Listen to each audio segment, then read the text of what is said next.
Serdecznie zapraszam do odcinka 54 playlisty Mroczna Historia pod tytułem Pruska Wrona, część 4. W poprzednim 53 odcinku opowiedziałem, kto zainspirował powstanie niektórych stopni masońskich. W tym odcinku opowiem o spisku, w którym główną rolę odegrała masoneria. Oprócz manipulacji i wykorzystania masonerii przez templariuszy w wykonaniu Fryderyka Wielkiego, króla Prus, istnieje również inny aspekt tej historii.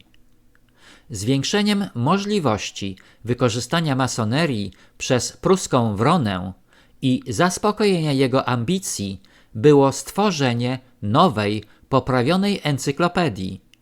Encyklopedii, o której nawet autorzy najbardziej sceptyczni w sprawach dotyczących tajnych wpływów zwolenników ruchu rewolucyjnego przyznają, że to ona przyczyniła się do ostatecznego kataklizmu.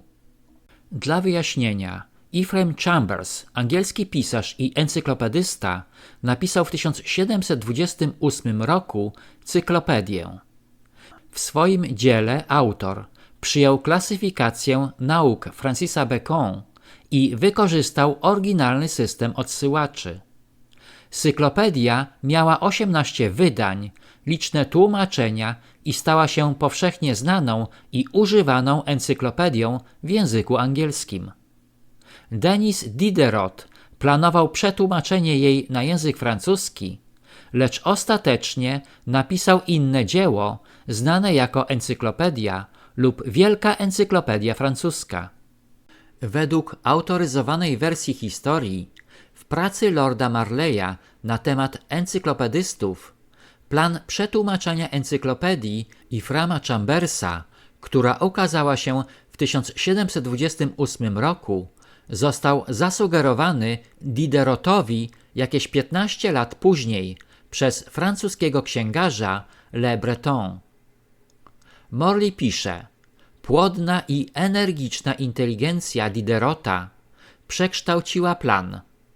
Postanowiono uczynić pracę Chambersa jedynie punktem wyjścia dla nowego przedsięwzięcia o znacznie szerszym zakresie. Czytamy o trudnościach finansowych, które obecnie nękają wydawcę, o zakłopotaniu Diderota, który czuł się niegodny zadania zorganizowania i nadzorowania każdego działu nowej książki, która miała zawierać cały krąg nauk, o szczęśliwym pozyskaniu D'Alemberta jako współpracownika i później ludzi wykonujących wszelkiego rodzaju zawody, wszystkich zjednoczonych w pracy, która była zarówno pożyteczna, jak i pracochłonna, bez żadnego poglądu na interesy, bez wspólnego zrozumienia i porozumienia, co więcej, okrucieństwa i prześladowań ze strony jezuitów, którzy spodziewali się przynajmniej przejąć kontrolę nad artykułami o naukach teologicznych. I w końcu tyrańskie stłumienie wielkiego dzieła z powodu antychrześcijańskich tendencji przedstawianych w artykułach. W słynnym przemówieniu kawalera Ramseya wygłoszonym w Wielkiej Loży w Paryżu w roku 1737 pojawia się następujący fragment. Czwartą cechą wymaganą w naszym zakonie jest zamiłowanie do pożytecznych nauk ścisłych i sztuk wyzwolonych. Dlatego zakon wymaga, żeby każdy z was, będący pod jego opieką, przyczynił się do stworzenia ogromnego dzieła, dla którego nie wystarczy żadna akademia, ponieważ wszystkie te społeczeństwa składają się z bardzo małej liczby ludzi i ich praca nie może objąć tak rozległego przedmiotu. Wszyscy wielcy mistrzowie w Niemczech, Anglii, Włoszech i innych miejscach zachęcają do tej pracy wszystkich uczonych i wszystkich rzemieślników bractwa do zjednoczenia się, aby dostarczać materiały do uniwersalnego słownika wszystkich sztuk wyzwolonych i nauk użytecznych, z wyjątkiem teologii i polityki.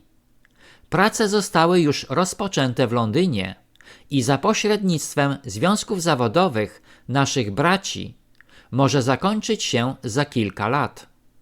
A zatem to nie przedsiębiorczy księgarz, ani genialnie natchniony filozof wpadł na pomysł encyklopedii, ale potężna organizacja międzynarodowa zdolna do korzystania z usług większej liczby ludzi niż mogłyby dostarczyć wszystkie akademie, która opracowała program co najmniej 6 lat przed datą podjęcia pracy przez Diderota.